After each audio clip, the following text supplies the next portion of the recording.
kan. Jadi akan kelihatan yang rajin, yang sering berlatih, yang ngerjain PR, sama yang enggak itu akan kelihatan di sini. Nah, jadi sekarang kita bahas ya nomor 1. Kita bahas secara singkat aja. Nah, kalau kita lihat nomor 1, pada dasarnya berarti kalau kita bentar.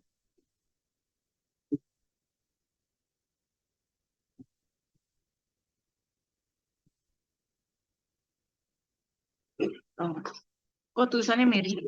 Bentar. Udah diklik nih. Tadi tuh udah nggak miring. Tapi sekarang miring lagi sih tulisannya.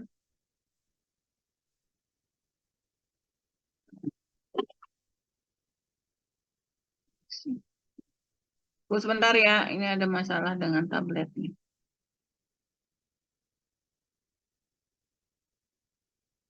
Ini kan. Miring.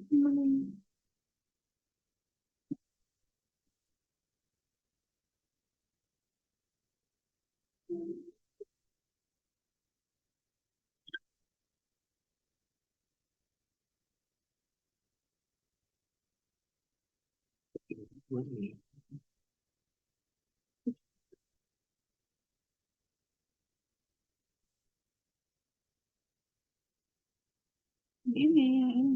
Tunggu bentar ya. Ini coba lagi aja. Nah.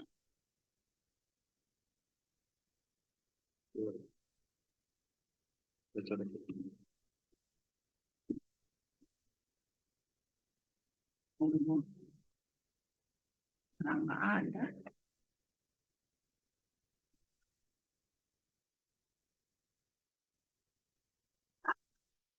Jadi coba.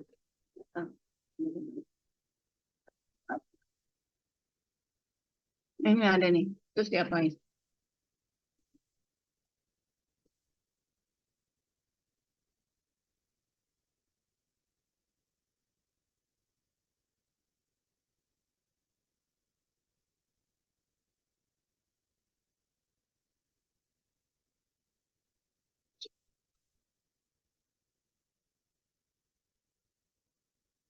Udah.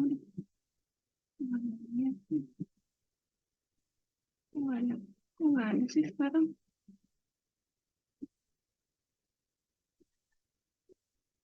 Ini udah bisa nih, tapi kok ini nggak ada.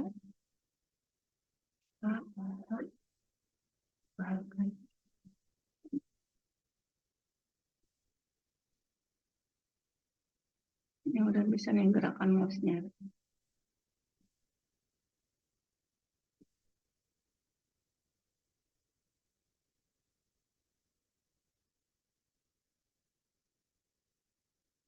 Oh, jadi hilang. Ih, aduh, gimana sih?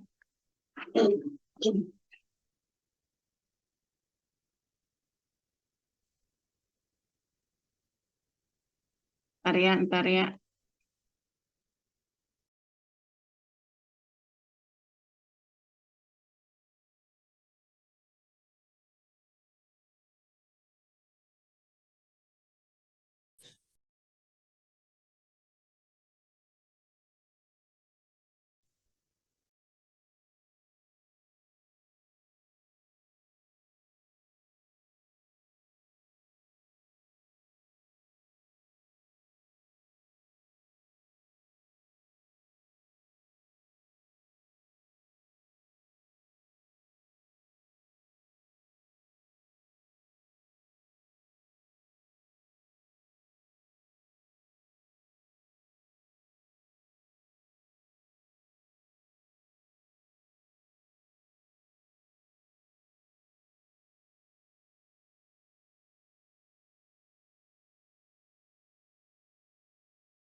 Oke. Nah, share screen saya kelihatan kan ya? Kelihatan, Bu. Oke.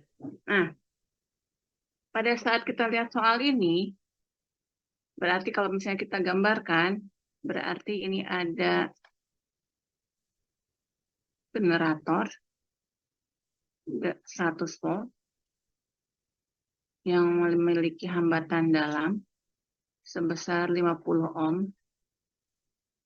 Generator ini terhubung ke saluran transmisi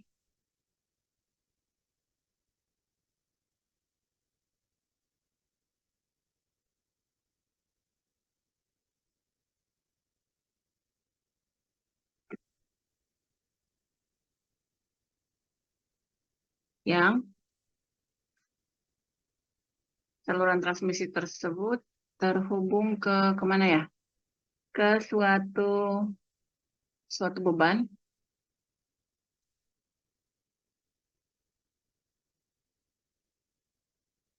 di mana si bebannya itu besarnya adalah 30 minus J50. Yang harus kita lihat di sini ternyata di saluran transmisi itu data parameter primernya RLGC-nya adalah 10 mikrohenry sama 1 nanofarad. Berarti pertanyaannya adalah, terus di sini ada data panjangnya D sama dengan 20 cm. Jadi harus kita tahu adalah Z0-nya berapa. Gitu kan ya? Nah, Z0-nya berapa Z0? Z0 sama dengan apa? Ada yang ingat nggak rumusnya apa? Akar, akar apa?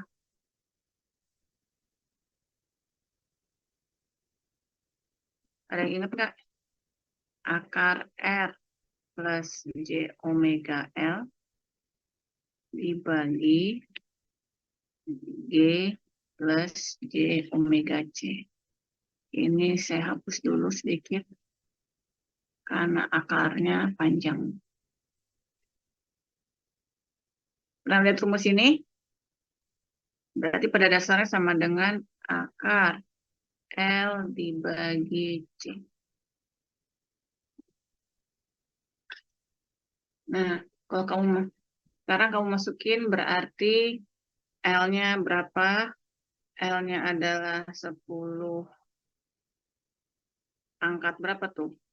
Min 5 dikalikan dengan 1, salah.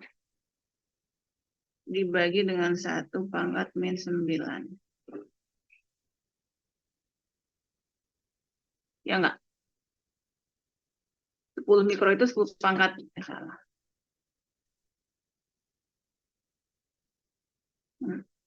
Berapa nih Z0-nya? 100.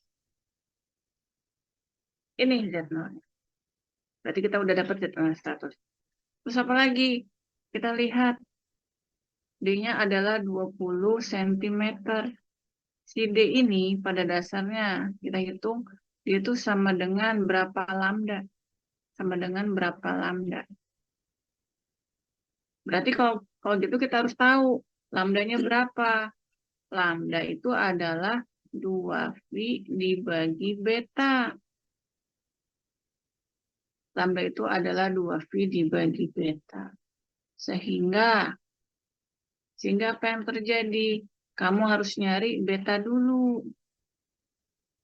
J beta rumusnya sama dengan apa? J omega akar LC. Ini dapatnya dari mana? Kita harus ingat, pada dasarnya gamma itu sama dengan alfa plus J beta. Tapi alfanya ini akan 0, dia tidak akan ada redaman kalau R dan B-nya sama dengan 0. Jadi si gamma ini sama dengan J beta. Dan si gamma itu sendiri, kalau kamu ingat,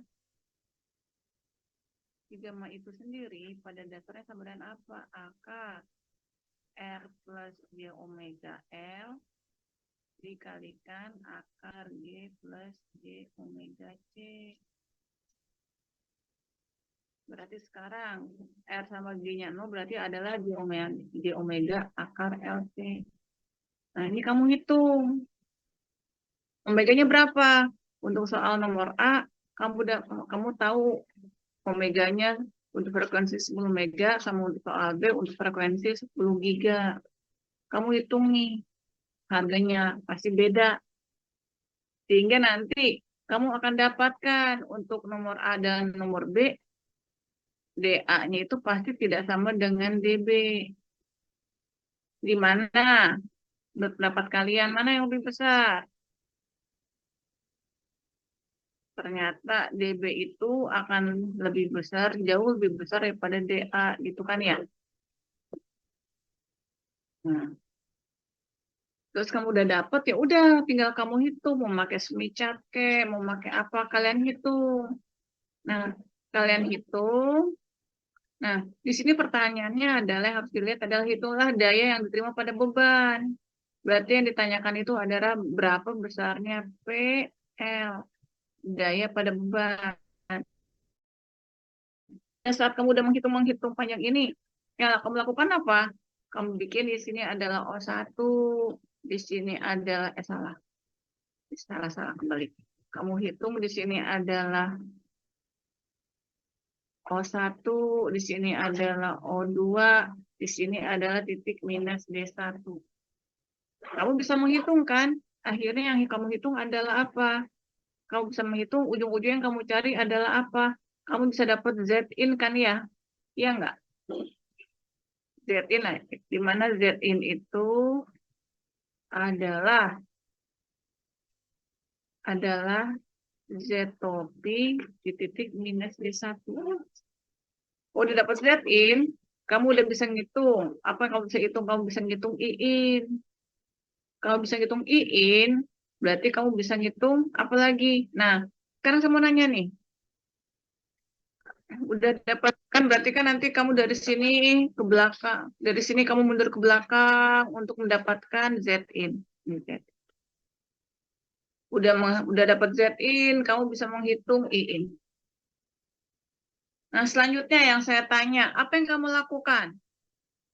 Masih ada yang ingat nggak? Kalau misalnya dari cerita ini, apa yang kamu lakukan? Halo?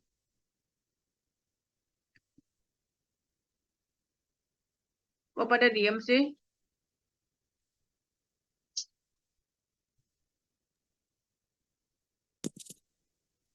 Mencari tegangan sumbernya, Bu. Mencari apa? Tegangan sumbernya. Mencari V-in. Gitu. Selanjutnya gimana? Udah dapat tenggangan sumbernya, terus habis itu yang kamu cari apa lagi? Mencari V out, Bu. Mencari apa? V out. Cari V out, terus habis itu Cari I out. I out, terus habis itu Cari daya. cari daya itu berarti daya yang di beban, gitu kan ya prosesnya ya? Ya. Yang lain juga pada kayak gitu nggak? Yang lain ada yang beda nggak caranya?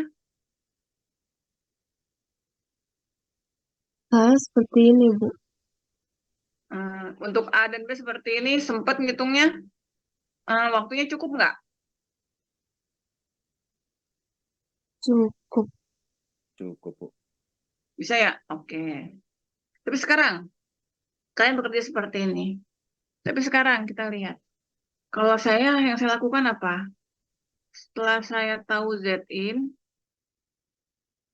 saya ngitung I-in. Setelah saya ngitung I-in, berarti saya bisa ngitung P-in. P-in itu apa? Daya yang masuk ke saluran transmisi, iya nggak? Dan sekarang kalau kamu lihat, ini adalah lossless saluran transmisinya.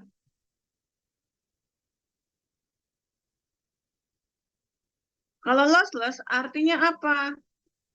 Artinya P-in sama dengan P-out sama dengan PL. Selesai.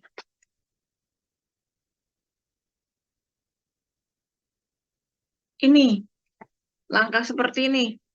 Kalau misalnya kamu langkahnya yang biru, langkahnya biru angkanya salah, dapat 60.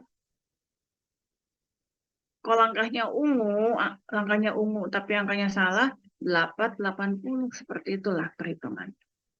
Ini kan lossless kan? Berarti daya yang di dalam, daya yang masuk sama dengan daya yang di luar selesai.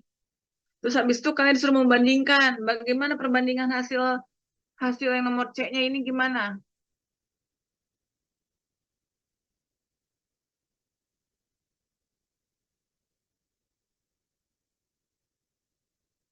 Ada yang mengerjakan sampai soal nomor C nggak? Lupa gitu ya. Cuman yang pasti secara logika ya, secara praktek. Ini kan secara praktek itu yang namanya saluran transmisi itu, bukan secara praktek sih, salah. Secara teori, kalau misalnya saluran transmisi itu semakin panjang, secara teori.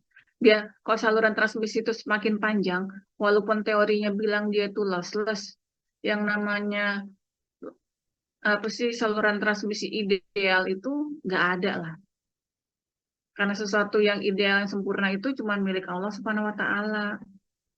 Jadi kalau katanya ini tidak meredam, misalkan dikatakan ini tidak meredam, masih ada syarat dan ketentuan yang berlaku gitu ya. Maksudnya syaratnya untuk frekuensi berapa, dengan panjang maksimum berapa, itu ada, itu nanti dispesifikasi dari kabel. Kalau misalnya kita beli kabel itu nanti ada speknya lah. Selain ditanya berapa Z0-nya, berapa redamannya gitu. Nanti misalnya tidak meredam tuh ternyata nanti bakal ada spesifikasi tidak meredam sampai sampai sampai apa sih? Berapa sampai rentang frekuensi berapa itu ada. Cuman kalau misalnya berarti kalau misalnya kalau misalnya untuk soal ini dalam kasus ini karena ini tidak meredam, P-in pasti sama dengan P-out. P-in pasti sama dengan P-out. Kan tidak ada yang meredam di sini. Cuman pasti harga Z-in untuk bagian A pasti beda dengan Z-in bagian B. Kenapa? Karena panjang ini beda, panjang saluran transmisi itu beda untuk A sama B karena frekuensinya beda. Nah, kalau pertanyaan apakah kalau Z-in tidak sama dengan Z-in A tidak sama dengan Z-in B, apakah Z-in A selalu lebih besar? Enggak, ini tergantung berapa lambdanya, tergantung ini tuh kita nggak bisa nyari bisa Z-in A lebih besar daripada Z-in B, nggak bisa, itu nggak ada hubungannya. Nah, jadi yang pasti dayanya bakal beda karena frekuensinya beda. Cuman kalau misalkan ini tidak lossy atau enggak saluran transmisi yang pada kabel yang biasa aja, kabel yang secara praktis aja, walaupun dikatakan lossless, pasti kalau frekuensinya beda di setnya, pasti daya yang untuk frekuensi yang 10 giga untuk frekuensi ini, maksudnya gini, berarti PLB pasti lebih kecil dari PLA. Untuk kasus secara prakteknya kenapa? Karena untuk frekuensi B, si saluran transmisi ini akan berasa panjangnya panjang banget gitu.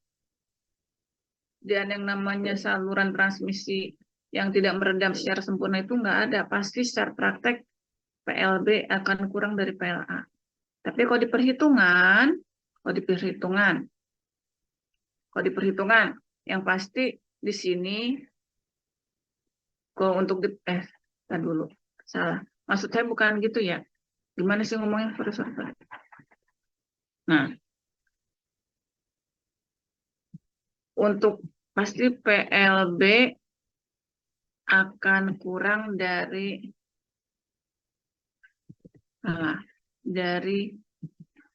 P-in B. Secara praktek PLA juga pasti akan kurang dari P-in B. Dan PLB juga pasti kurang dari PLA.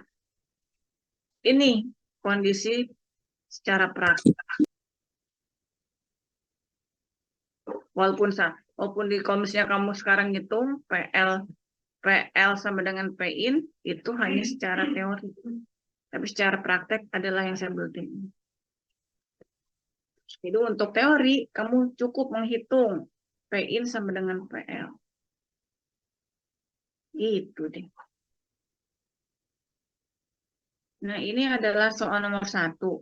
Dimana kalau misalnya kamu menghitung PIN sama dengan PL, berarti paling waktu yang dibutuhkan cuma setengah jam lah. Iya nggak sih? Nah, nomor 1 ya. Sekarang kita lihat soal, ada yang mau ditanyain nggak di sini? Ada yang mau ditanyakan nggak?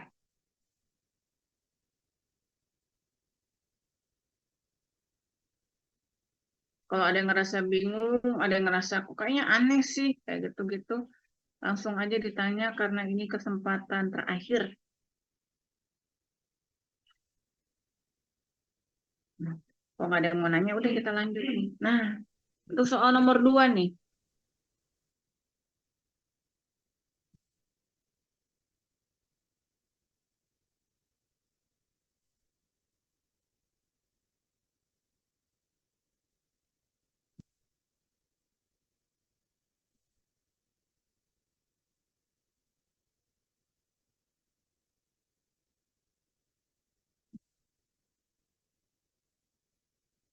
Nah, sekarang untuk soal nomor 2. Untuk soal nomor A ada masalah nggak?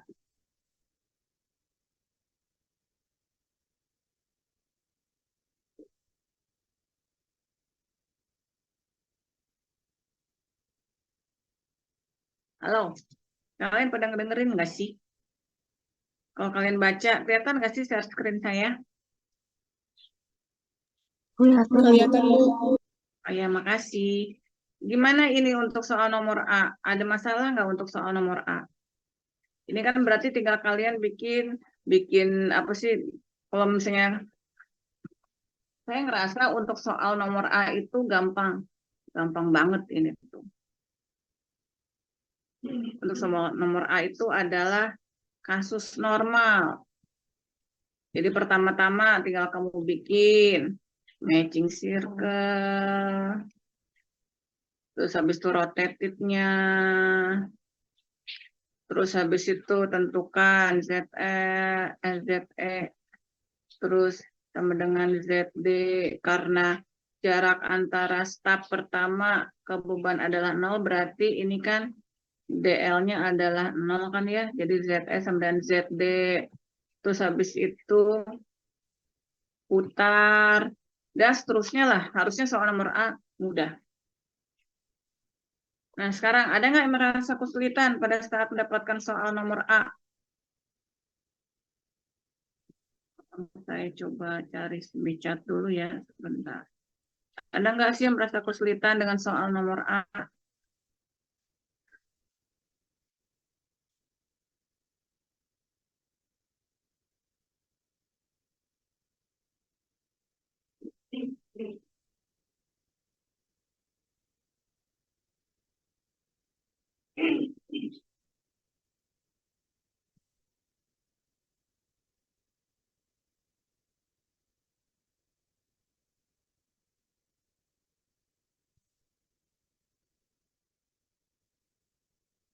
Nah, sekarang, kalau misalnya Bu lupa, cuman kalau lupa pun pasti saya yakin lah, harusnya kalau kalian buka lagi, akan sulit lah. Nah, sekarang saya mau nanya nih, bentar ya. Mana sih buletan? Sebentar.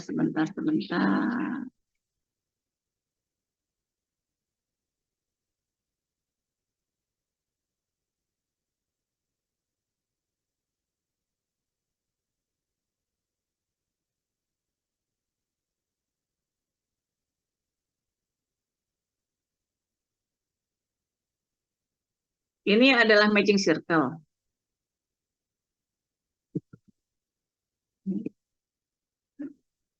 Nah, sekarang kalau dia itu jaraknya adalah 0,3 lambda si antar stepnya, berarti si rotated circle-nya ada di mana ya?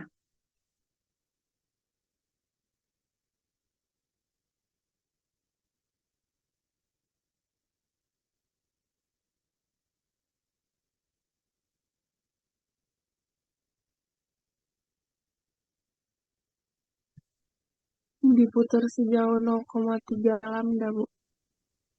Ada di sekitar situ ya? Iya nggak sih?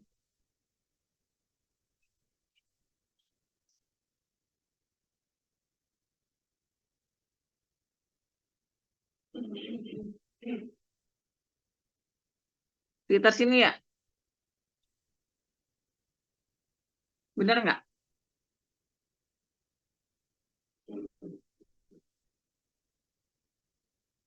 Benar nggak kalau misalnya posisinya yang merah rotated circle sekitar sini? Diputarnya berlawanan arah jarum jam, Bu. Berarti harusnya ada di sekitar sini. Iya.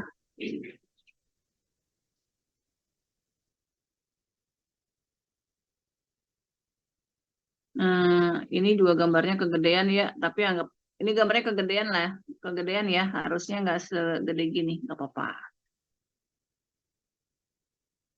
Boleh nggak sih gambarnya kayak gini? Kalau gambarnya kayak gini bener atau salah?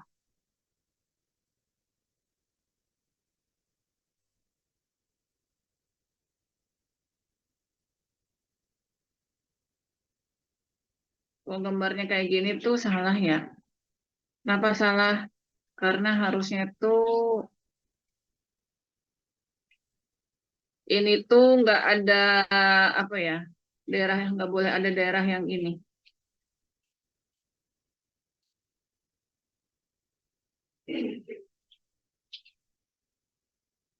Nggak boleh ada daerah yang di sini nih nggak boleh nih. Nah, tidak tidak boleh ada irisan. Ntar dulu.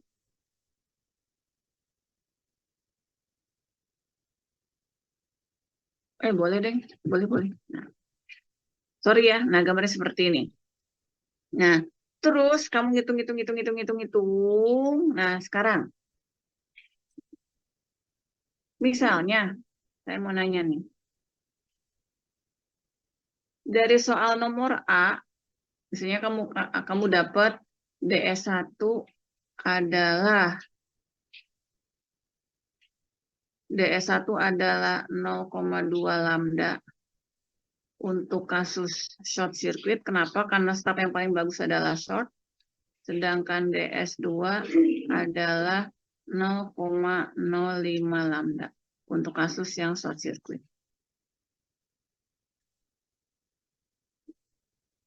Nah, sekarang misalkan untuk soal nomor B kasusnya sama, tapi ada masalah.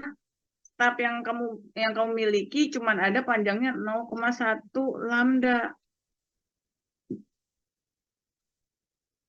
Nah, berarti sekarang kalau misalnya seperti ini, oh, untuk yang DS2 gampang nih. DS2 bisa lolos. Karena panjangnya kurang dari 0,1 lambda gitu kan ya. Tinggal kamu potong, beres.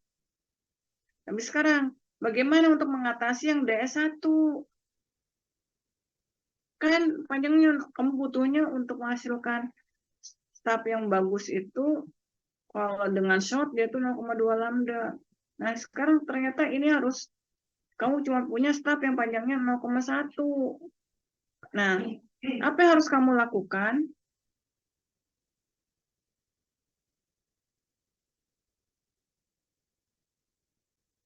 Nah, kamu waktu kalian mengerjakan soal ini, apa yang kalian lakukan atau nomor B-nya nggak kalian kerjakan?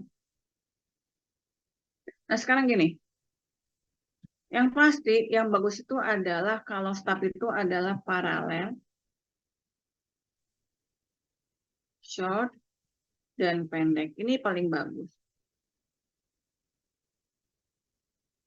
Berarti sekarang, kalau dia tuh paralel, Berarti posisi short circuit ada di mana? Ada di kiri, atau ada di kanan short circuit?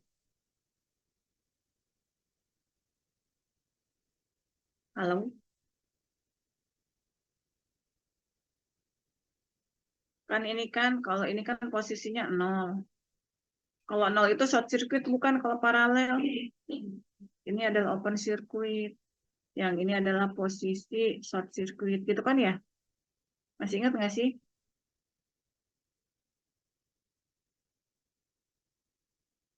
Halo, masih ingat nggak sih? Iya, Bu. Benar. Nah, sekarang misalkan dari soal nomor A, kamu dapat D1 0,2 lambda. Berarti kalau 0,2 lambda, berarti si apa? Misalkan si impedansi, berarti si DS tabnya itu ada di sekitar sini misalkan. Ini DS, ini adalah apa sih, ZN tab 1. Bukan DS tab. ZN tab 1-nya ada di sekitar sini misalkan ya. Jadi jarak dari sini kalau diputar adalah 0,2 lambda. Nah, sekarang nggak bisa Bu kalau short. Mungkin kalian berpikir kita jadikan open. Kalau open lebih nggak bisa lagi. Itu kan ya? Ya nggak? Kalau short nggak bisa, open kasus ini lebih nggak bisa lagi. Jadi apa yang harus kamu lakukan? Yang pasti adalah, perhatikan. Yang pasti itu adalah ZN stop ini nggak bisa diubah-ubah. Karena ini posisi yang kamu dapat dari Smith chart. Yang bisa kamu ubah itu berarti adalah beban dari si stop. Bisa open, atau short, atau apa? Atau berupa bilangan apa sih, berupa beban reaktif, bisa kapasitif, bisa induktif. Berarti kalau misalnya kamu cuma punya stopnya 0,1 lambda dan ZN stopnya misalnya ada di sini, berarti kamu cari 0,1 lambda dari situ adalah di mana. Nah, misalkan di sini tuh 0,1 lambda, misalkan 0,1 lambda. Berarti si stop kamu bebannya bukan short, tapi bebannya adalah minus J berapa. Berarti dia tuh bebannya berupa, kalau minus J itu berupa kapasitor di sini. Jadi nanti, oh stop saya nggak bisa short. Berarti stop saya itu supaya bisa mencapai ZN stop yang ada di sini, harus saya berikan bebannya adalah kapasitor yang besarnya segini. Sehingga dari kapasitor ke sini panjangnya bisa 0,1 lambda. Ngerti nggak prinsipnya ini?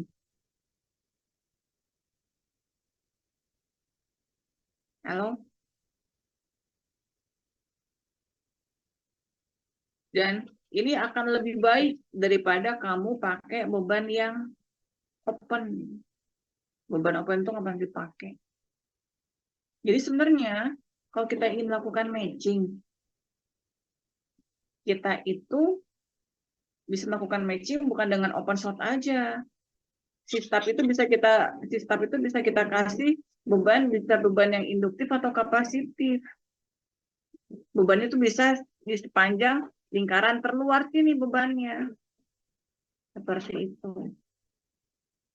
Kebayang nggak? Jelas nggak sampai sini?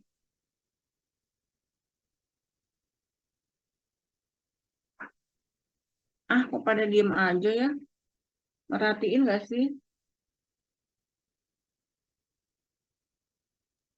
Mau nanya, Bu. Ya, silakan. Ini tadi kenapa pakai kapasitor dibanding induk? Loh, nah ini kan kasusnya di sini. Kan Iya. misalkan kan DS1-nya 0,2 lambda. Kalau bebannya short berarti kan pada dasarnya si ZN satunya ada, si ZN stop satunya ada di sini. Kan kita muternya kan selalu selalu searah jarum jam. Kalau pergerakan umumnya kita gambarkan ya. Ini start, ini kan saluran transmisi. Terus nanti di sini ada stub yang paralel.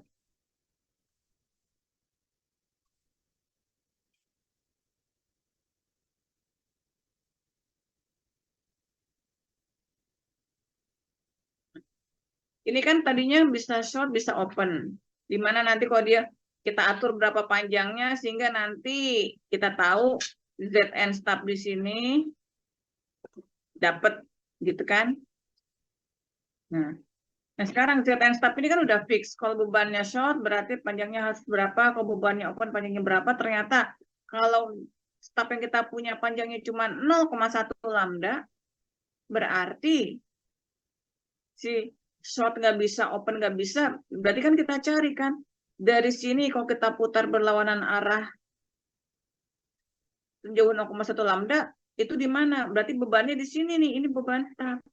Jadi stubnya tuh harus ada di sini. Nah kalau di bawah ini kan adalah minus J. Kan kalau misalnya kan kalian tahu kan ada apa sih? Ada XC, ada XL. XL itu adalah J omega L. Kalau XC itu adalah minus J kali 1 omega C. Jadi kalau dia itu minus, harganya itu minus J, atau berarti dia tuh bersifat kapasitif. Jadi bagian bawah ini, dia itu kapasitif, bagian atas dari semicat itu sifatnya adalah induktif gitu loh. Karena kalau induktor, si impedansinya adalah positif imajiner gitu kan ya. Itu loh maksud saya. Oh iya, Bu. Paham, Bu. Sampai sini jelas. Tapi misalnya nanti, Bu, kalau saya dapatnya di sini, misalkan. Bu, kalau saya ternyata saya hitung-hitung, misalkan, dapatnya ZN stubnya di sini, Bu. Berarti supaya dia bisa 0,1, supaya stubnya mencukupi, udah bebannya saya open aja, Bu. Bebannya, soalnya kan dari sini kan, dia tuh kurang dari 0,1 lambda. Boleh nggak sih? Boleh. Tapi nggak bagus. Karena beban open pada stub itu jelek. Karena beban open itu akan menginterferensi saluran, apa sih, komponen-komponen di sekitarnya. Seperti itu. Nah, itu adalah soal nomor 2 waktu bab 7.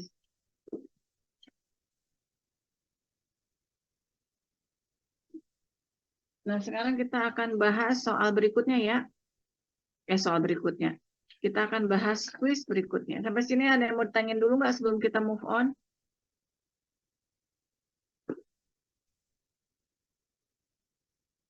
Kalau nggak ada, kita lanjut.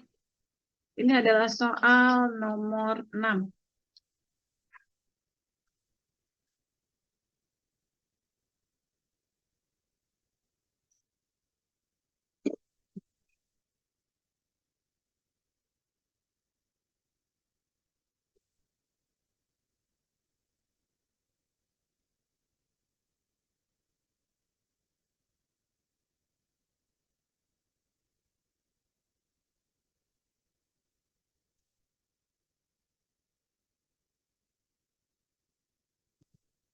Nah, sekarang ini adalah soal kursen terakhir, soal nomor 1.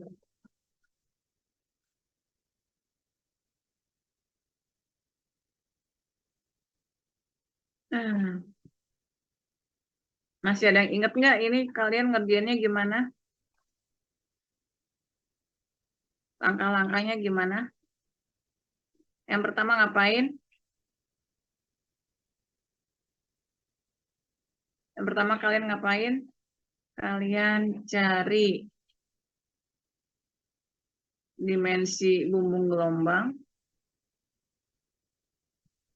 atau A dan B dari data apa? Dari data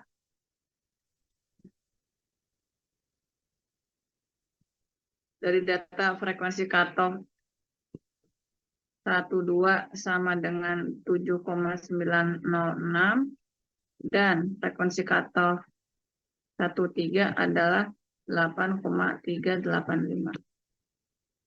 Kalian cari A dan B-nya. Ada yang ingat nggak Ada yang masih ingat nggak A-nya berapa, B-nya berapa?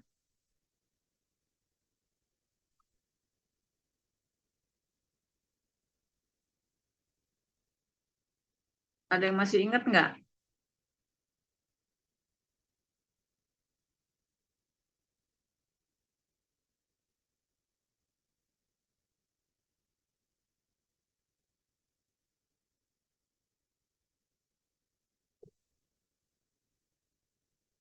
Lupa saya. Ntar dulu ya. Ada yang ingat nggak? Kalau saya nggak salah ingat ya, A-nya itu entah, intinya tuh adalah misalnya yang ini 5, yang ini 2. Yang pasti adalah A itu lebih besar daripada 2B yang pasti. Kalau nggak salah. Nah, sekarang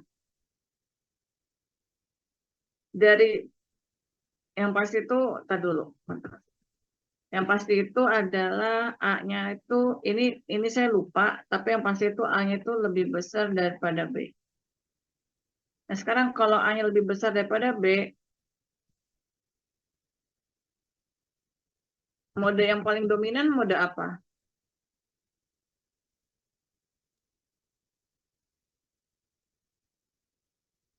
Mode paling dominan mode apa? Mode TE atau mode TM?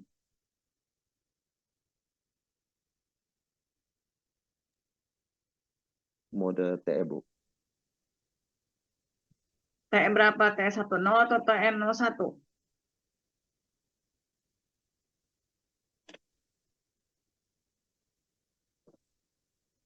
TE 10. Nah, tapi yang ditanyakan adalah untuk mode berikutnya. Nah, sekarang dari data yang saya lupa ya, cuman yang pasti A lebih besar daripada B dan A itu juga lebih besar daripada 2B.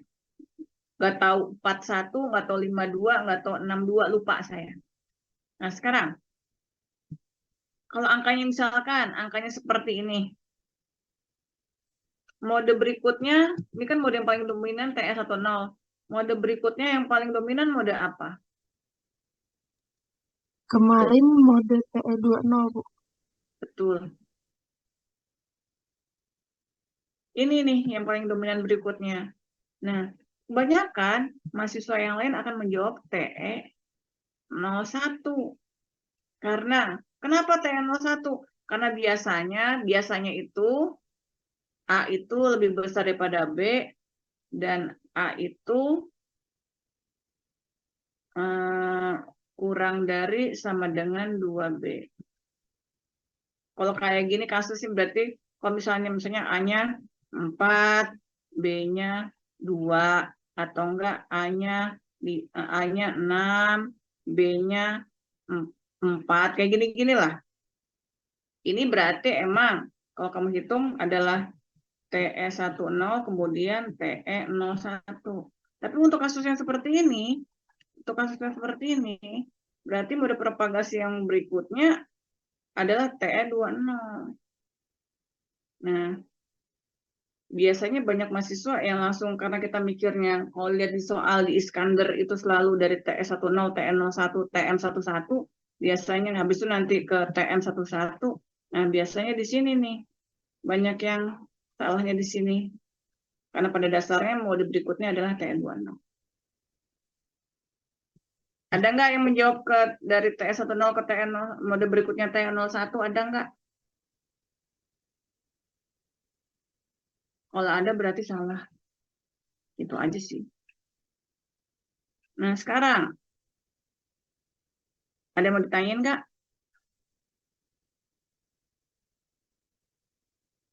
Kalau nggak ada, sekarang kita lihat soal nomor 2.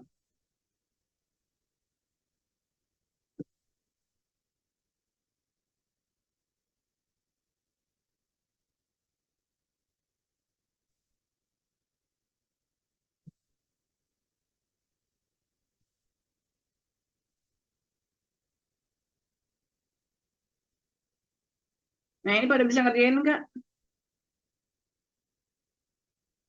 Tentukan mode propagasi.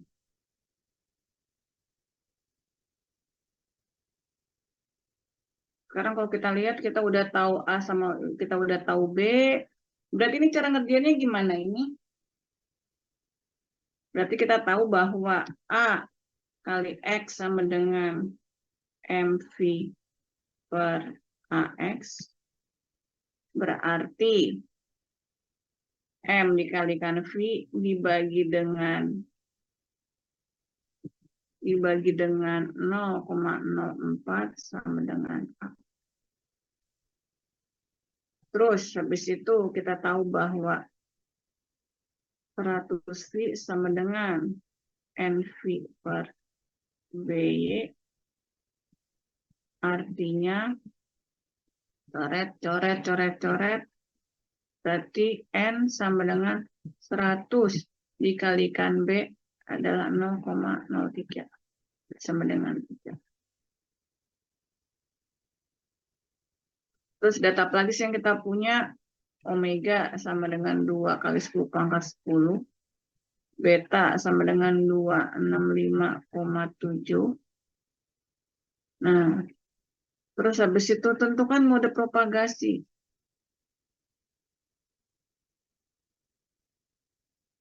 Nah, sekarang ini gimana nih caranya? Ada yang punya ide nggak waktu kemarin kuis, apa yang kalian lakukan?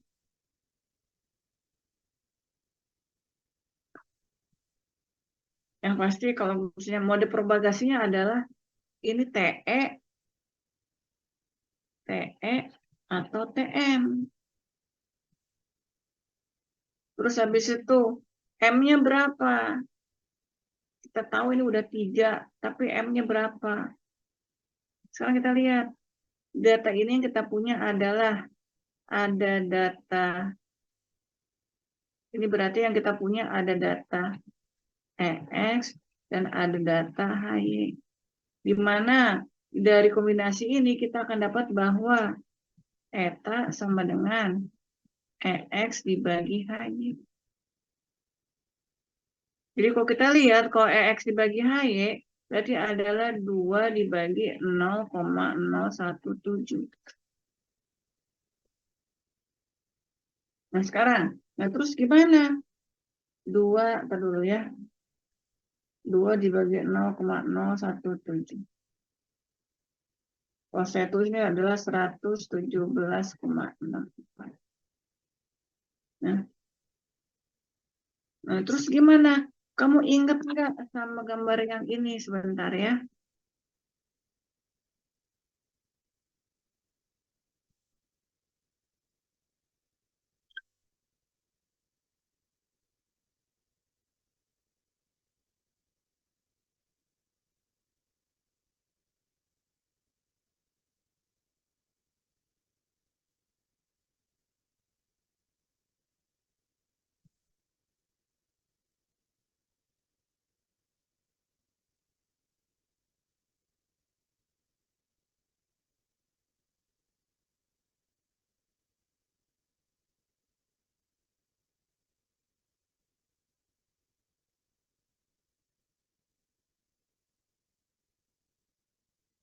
Kamu pernah lihat nggak? Pernah ingat nggak ada gambar ini?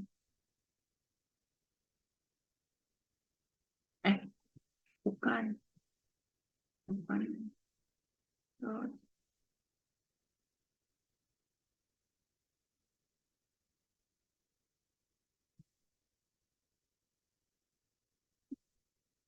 sebentar. Makasih. Open, browse.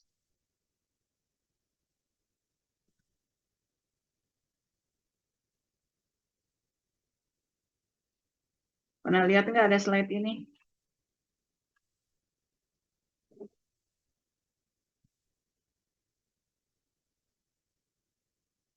Slide ini saya copyin ke sini.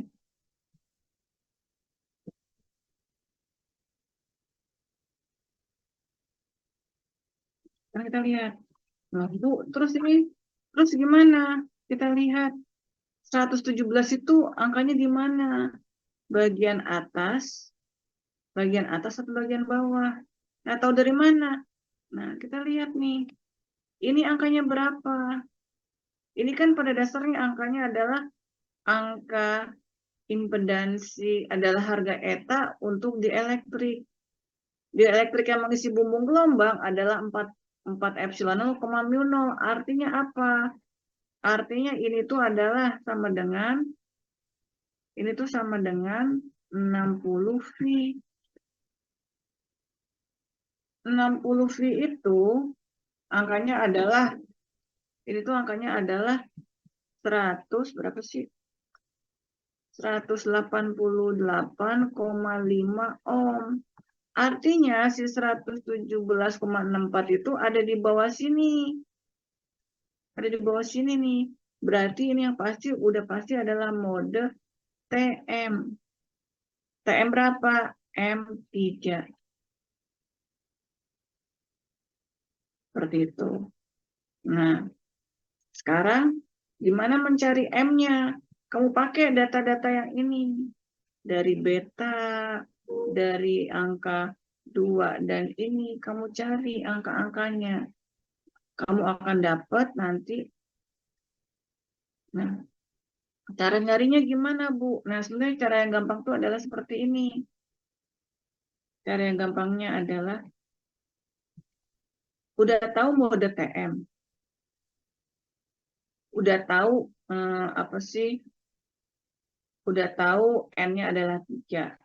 Nah, terus habis itu kan ada rumus beta ya. Beta sama dengan rumus beta sama dengan apa sih? Kalau misalnya kita lihat di slide,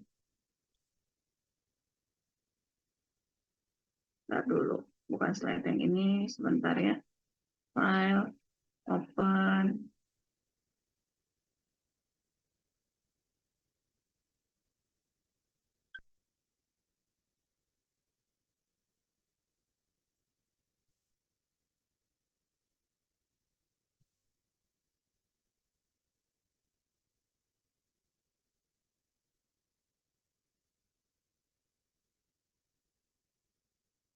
Ini sebenarnya.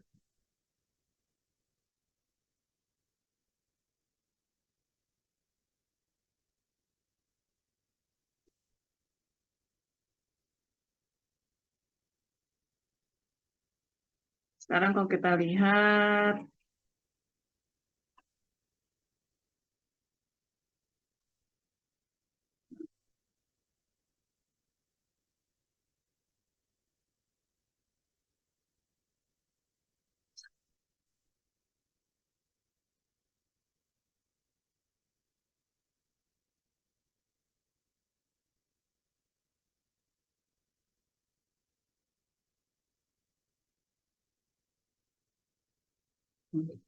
beta rumusnya seperti ini. Dan di soal kita udah tahu beta itu tadi harganya adalah 265,7. Jadi nanti ini tuh sama dengan J 265,7. Nah, sekarang kita lihat harga omega kamu udah tahu, harga ini kamu udah tahu, harga ini kamu juga udah tahu. Yang belum kamu tahu adalah harga ini kan. Nah, berarti dari data ini kamu bisa dapat M-nya berapa. Jadi kamu bisa tahu, oh modenya adalah TM sekian. Itu adalah soal nomor 2. Sampai sini jelas nggak? Langkah-langkahnya jelas nggak? Kok diem aja sih? Hafiz, kamu ngeliat dengerin nggak sih Hafiz?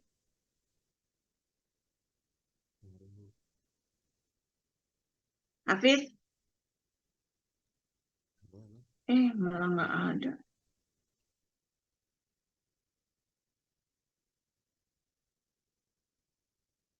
Nah, Ibu mau nanya, Bu. Mau nanya apa? Eh, itu M misal dapatnya bukan bilangan bulat gimana, Bu? Gak mungkin. Salah atau gimana? Salah hitung kamu ini berarti. Oh, ya, Bu. Karena pada saat saya bikin soal ini, M-nya pasti bilangan bulat udah saya hitung baik-baik.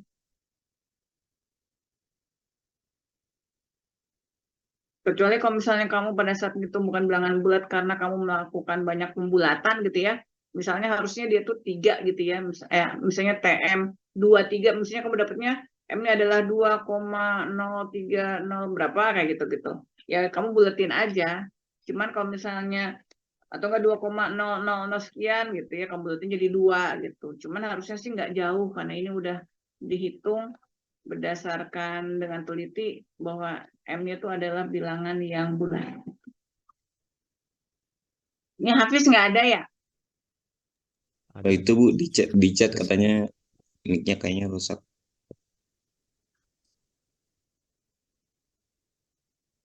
Itu adalah soal nomor 2. Oke, sekarang kita lihat soal nomor 3.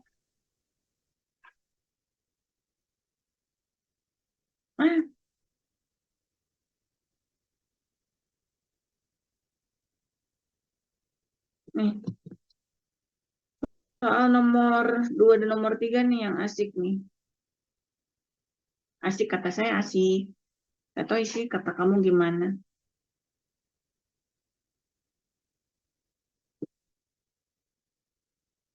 Untuk nomor 3 apa yang kamu lakukan?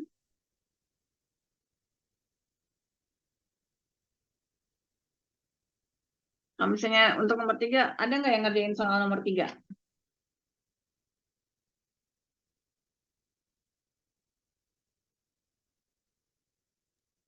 Saya ngerjain, Bu. Nah, kamu ngerjainnya gimana? Kamu gambar dulu pencatuannya atau gimana? Gambar pencatuannya, tapi kemarin ini cuma 2 gambar deh, Bu. Terus habis itu langsung ketahuan di mana di satunya. Jadi kamu gambar medan konfigurasi medannya dulu. Tapi nggak semuanya, Bu. Kalau nggak salah cuman EY di X konstan sama Z konstan. Terus nanti ketahuan tempat yang rapatnya di mana, terus nemu tempat catunya di mana, Bu, lambdanya. Ya, karena pada dasarnya pencatuan yang paling mudah itu adalah kalau kita mencatu dengan dipolistrik ya. Jadi yang kita perlu cari adalah posisi E. Nah, TE42 itu, berarti kita cari posisi E. Kalau misalnya kita gambarkan, kita dulu, bumbung gelombang.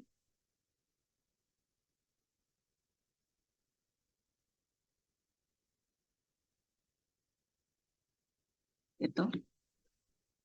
Jadi mungkin yang perlu kamu cari cuman posisi di sini.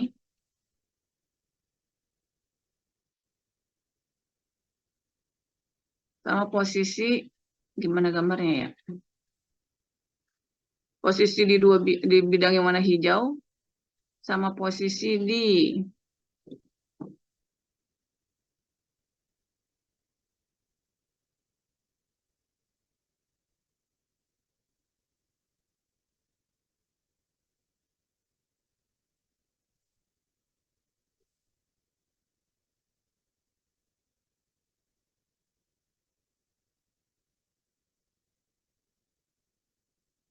anggap gambarnya bagus ya. Nah, jadi posisi di bidang yang warna hijau yang tadi sama posisi di bidang yang warna ungu. Dan yang kamu cari untuk apa? Untuk yang E-nya aja. Nah, sekarang kita lihat untuk bidang yang warna hijau. Kita lihat untuk bidang yang warna hijau.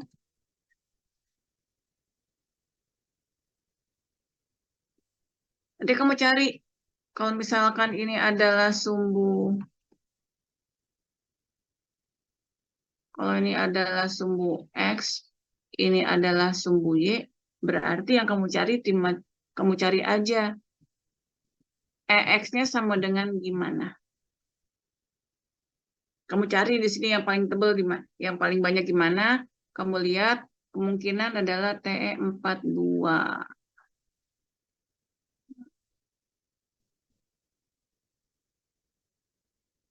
42 berarti Yang tebal itu adalah di daerah sini nih. Nah, sekarang kamu lihat di bidang yang ungu.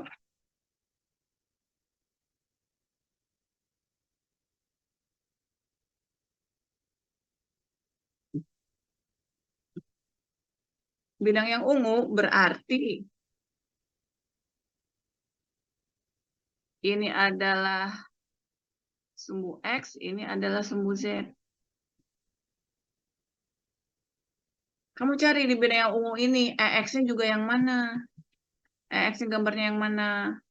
Entah bentuk distribusinya begini, gitu ya. Terus yang pasti EX itu di sini arahnya adalah yang ini ke atas, yang ini ke bawah, ini ke atas, ke bawah. Terus untuk yang ini biasanya ini ke atas juga. Salah. Ini ke bawah. Nah, habis itu ya udah berarti kamu tahu, oh berarti posisinya bukan di tengah-tengah sini yang bagus, tapi di samping. Di samping.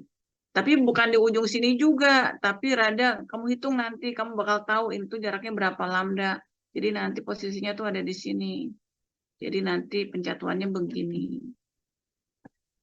Jadi kalau misalnya dilihat dari samping sini, disatunya di sini. Tapi dia tuh di sini. Jadi itu adalah 1/4 lambda.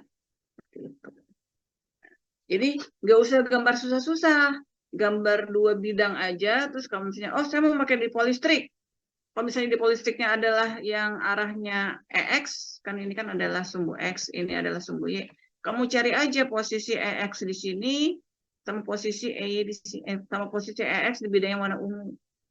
Tapi misalnya, Bu, saya pengen pencatuannya yang EY. Misalkan, kalau kamu pengen pencatuan yang EY, berarti kamu cari posisi yang mana? Untuk bidang yang hijau sama bidang yang mana? Sama bidang yang ini nih, yang warna merah ini. Yang merah di situ. Karena nanti kalau dia tuh EY, ke bidangnya yang warna merah, berarti ini adalah sumbu Y-nya di sini. Ini adalah sumbu Y. Ini adalah sumbu Z. Kamu cari EY di sini, kan di sini bisa kelihatan kan arahnya naik turun. Nah, seperti itu. Jadi nanti kamu letakkannya di mana? Kalau misalnya EY-nya kamu lihat di sini EY misalkan, oh EY-nya kayak gini, berarti di tengah, tapi di mana? Mungkin di sini. Nah, seperti itu.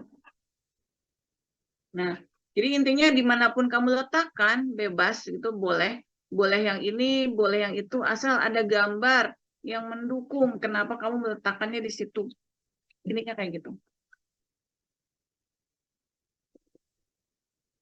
Nah, itu yang dilakukan untuk soal nomor 3. Jadi kalau misalnya nggak sempat Bu soal nomor 3, biasanya nanti untuk masukkan soal nomor 3 itu nanti ada banyak gambar, ujung-ujungnya nggak ketemu. Padahal bentukannya cuma butuh 2 gambar aja. Kalau nggak yang hijau dan ungu untuk EX, atau nggak hijau dan merah untuk EY. Udah selesai. Nah, sekarang yang asik juga soal nomor 4. Menurut pendapat kalian ada nggak sih gelombang yang apa sih kecepatan fasa yang lebih besar daripada kecepatan cahaya?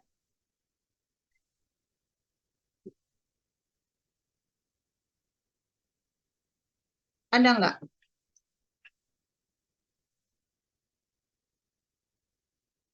Halo, kok diem sih? Ya Allah. Kalau Oh, saya itu bisa, Bu. kata Iqbal nggak ada.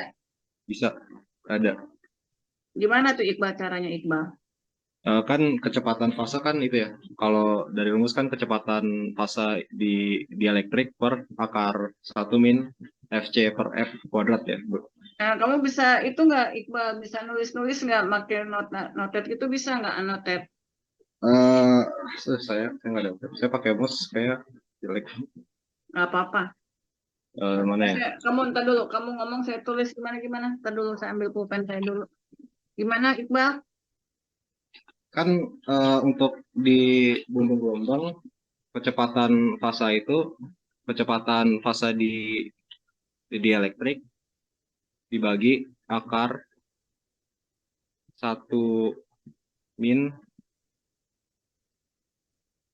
FCMN per F kuadrat. Terus? Nah, yang saya dapat tuh bagian penyebutnya tuh akar 1 min FC per F kuadrat tuh nilainya dari 1 sampai 0 untuk di atas frekuensi cutoff.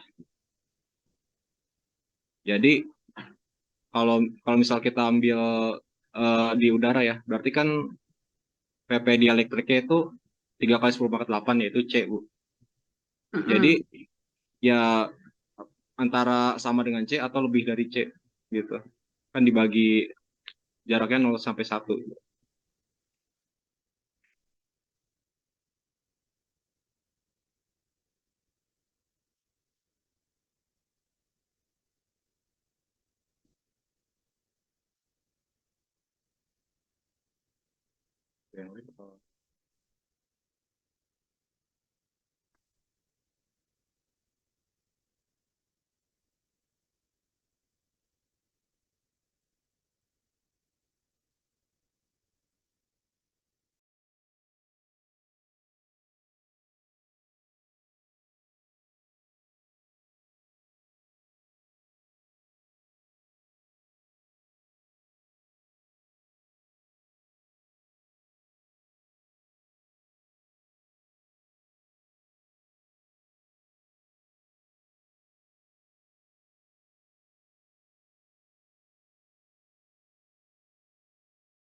Halo?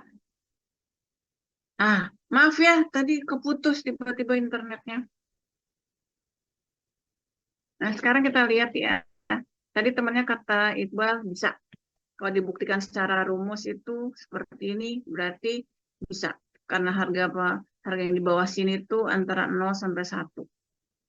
Nah, sekarang pertanyaannya adalah, kalau dari rumus bisa, nah, mungkin nggak sih gimana sebenarnya, apa yang sebenarnya apa yang dimaksud dengan kecepatan fasanya bisa lebih besar daripada kecepatan cahaya. Sekarang kita lihat di sini.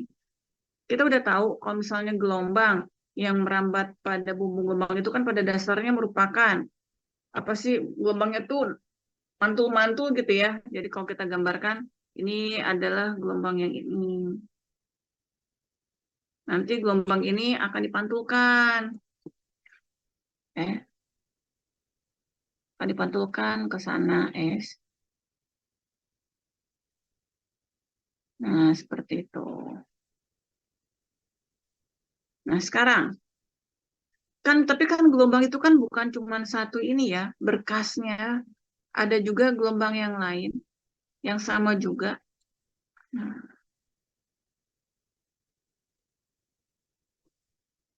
dan nanti dia juga akan dipantulkan. Ada lagi gelombang yang sama tapi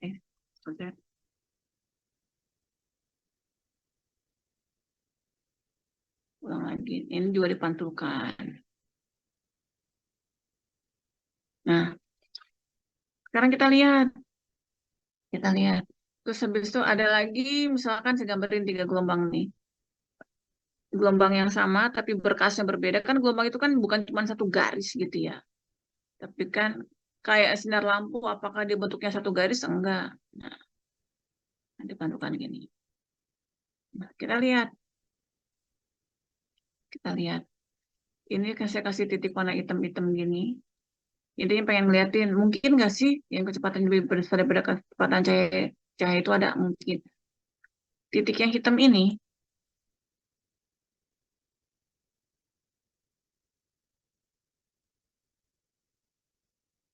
titik yang hitam itu pada dasarnya memiliki fasa yang sama dengan titik yang ini.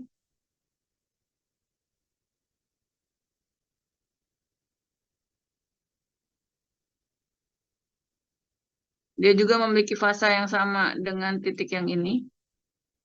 Jadi misalnya ini jarak dari sini ke sini 2V, jarak dari sini ke 2V, jarak dari sini ke 2V misalkan. Nah, berarti kita lihat. Nah, ini dari sini ke sini juga 2V. Ini dari sini ke sini juga 2V gitu ya. Nah, ini ke sini juga 2V. Jadi titik-titik yang saya hitam-hitamin ini adalah titik-titik yang terletak pada bidang ekivalen. Tahu kan bidang ekivasa. Bidang ekivasa itu adalah bidang yang fasanya sama. Jadi kalau misalnya kita gariskan, ini kan tegak lurus, ini tegak lurus gitu ya. Berarti ini tuh fasanya sama. Kan bidang dia tuh terletak pada bidang ekivasa. Jadi ini kalau saya gariskan, ini fasanya sama, ini fasanya. Nah, yang hitam-hitam ini fasanya sama. Nah, ini fasanya juga sama, ini fasanya juga sama, ini fasanya juga sama. Nah, Ibu mau ngapain sih? Jadi setiap garis yang hitam yang saya buat, ini nanti saya garisin lagi, fasanya juga sama. Kecepatan rambat gelombang yang warna merah, perhatikan nih, kecepatan rambat gelombang yang warna merah dari titik hitam satu ke hitam yang lainnya, jadi kalau saya gambarkan dari sini ke situ, kecepatannya adalah C. Kalau ini isinya udara. Kecepatan rambat gelombang, kecepatan rambat fasa dari yang warna hijau dari sini ke sini juga C. Dari sini ke sini juga C. Tapi bagaimana kasusnya dengan VP lebih besar daripada C? Kamu bisa lihat di mana? Di sini. Yang hitam-hitam ini kan fasanya sama. Dari sini ke sini adalah C. Dari sini ke sini adalah C. Kalau misalnya ini saya sebut jaraknya ini adalah D. Ini jaraknya adalah D. Lihat dulu. Ini jaraknya adalah D. Jadi ini semuanya jaraknya adalah antara semua titik jaraknya adalah D gitu ya. Nah, berarti kan kita lihat kan dari sini ke sini itu jaraknya adalah D dan nanti kita bisa tahu waktu tempuhnya berapa sehingga kita bisa menentukan oh ini kecepatan fasanya adalah sebesar kecepatan cahaya. Tapi sekarang perhatikan untuk bagian yang ini, titik hitam ini. Kecepatan rambat titik yang hitam ini ke titik hitam yang ini berapa? Yang pasti ini jaraknya lebih besar daripada D. Waktu yang dibutuhkan dari waktu yang dibutuhkan untuk titik ini muncul, terus kemudian titik ini muncul, sama dengan kalau misalnya waktu yang dibutuhkan dari sini ke sini adalah T, dari sini ke sini adalah T, dari sini ke sini adalah T. Nah, pada saat nanti ini muncul, ini udah muncul, nah titik ini muncul berikutnya akan dari sini. Jadi titik ini muncul kalau ini udah muncul, titik ke sini muncul adalah T juga kan ya. Nah, kita lihat dari sini muncul titik yang fasanya sama, fasanya sekian, terus di waktu T berikutnya muncul fasanya sekian, kita lihat jarak ini lebih besar. Berarti pada dasar dari sini muncul fasa sekian untuk fasa sekian, jadi di sepanjang di pinggir-pinggiran saluran di pinggir-pinggiran bumbung gelombang itu kecepatan fasanya akan lebih besar daripada C. Ya nggak? Kebayang nggak sih maksud saya? Maksud saya gini, pada saat titik ini muncul, T detik akan, maksudnya T nanodetik muncul titik ini. T nanodetik muncul titik ini. Pada saat titik ini muncul, titik ini juga udah muncul. T nanodetik muncul titik ini, dan titik yang atasnya, dan titik yang atasnya. Dan T nanodetik muncul titik yang ini, titik yang ini, titik yang ini, gitu kan ya. Nah, pada saat kita ngomongin satu berkas ini, dari sini ke sana, itu adalah kecepatan cahaya kalau dia diisi oleh udara, ini bumbung gelombang. Tapi dari sini ke sana, kecepatannya akan lebih besar daripada kecepatan cahaya. Kenapa? Kalau ini jaraknya adalah D, yang pasti ini jaraknya lebih besar daripada D. Sedangkan waktu kemunculannya adalah selisih waktu kemunculannya adalah T juga. Pasti ini adalah lebih besar daripada kecepatan cahaya. Dan jadi nanti, mungkin nggak? Mungkin. Secara rumus bisa. Tapi gambarnya di rumus gimana? Ini nih gambarnya. Jadi kecepatan lebih besar daripada kecepatan cahaya hanya terjadi di bumbung gelombang, di pinggir-pinggir sini. Itu kecepatannya lebih besar daripada kecepatan cahaya.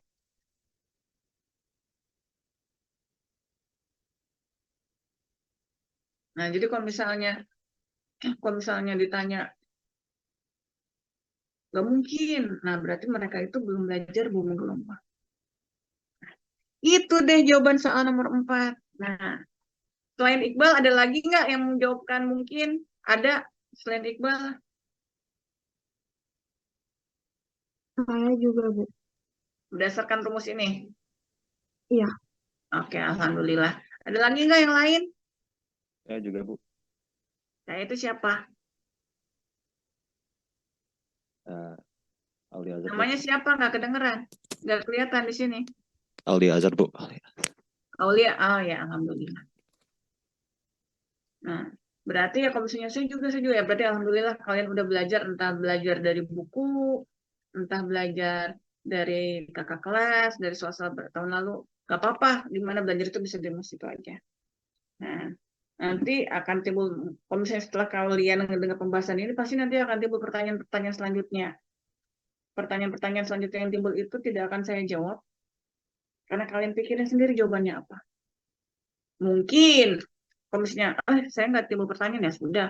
Kalau kalian ada timbul pertanyaan, mungkin kalian akan muncul pertanyaan, mungkin pertanyaan itulah nanti akan ditanyakan pada saat UAS atau apa, saya juga nggak tahu. Karena saya juga belum bikin soalnya. Lihat ntar aja. Ya udah gitu deh. Selesai deh utang saya. Saya kan merasa berhutang ya, karena saya nggak bisa, apa sih, nggak bisa ngasih pembahasan kuis. Tapi alhamdulillah sih hutangnya sudah terbayar. Berarti tinggal kalian belajar. Kalau misalnya dari kuis-kuis ini kalian banyak kesalahan, nggak apa-apa. Yang pasti pada saat UAS jangan salah lagi. Semoga kalian bisa lulus dan lulus dengan nilai yang bagus. Tapi yang paling penting dari semua itu adalah kalian bisa lulus dengan nilai yang bagus, bisa lulus dengan mengerti, dan kalian juga bisa lulus dengan jujur. Nah, itu yang penting itu juga. Nah, kemarin itu ya saya tuh pergi ke Singapura ya karena kebetulan dapat tugas ya. Di sana nanti ternyata ada banyak ilmu yang saya tangkap gitu ya tentang bagaimana apa sih universitas-universitas yang terkenal di ASEAN di Singapura itu menyusun kurikulumnya, dan atas dasar apa mereka menyusun kurikulumnya. Ternyata salah satu hal yang disebut itu adalah seorang lulusan dia tuh harus mempunyai karakteristik bla bla bla, ada 3 waktu itu. Dan yang ketiga itu adalah mempunyai etika yang baik. Seperti itu. Dan etika itu seperti apa? Ya kalian pasti tahu lah, salah satunya adalah tidak melakukan plagiat. Pada saat praktikum kita udah dilatih tidak menyontek seperti. Nah, itu. Jadi kalau misalnya kalian sudah bisa menerapkan itu pada saat kuliah gitu ya. Saya harap nantinya etika itu, etika kejujuran segala macam itu akan terjaga. Ya udah gitu aja deh dari saya. Makasih banyak atas waktunya.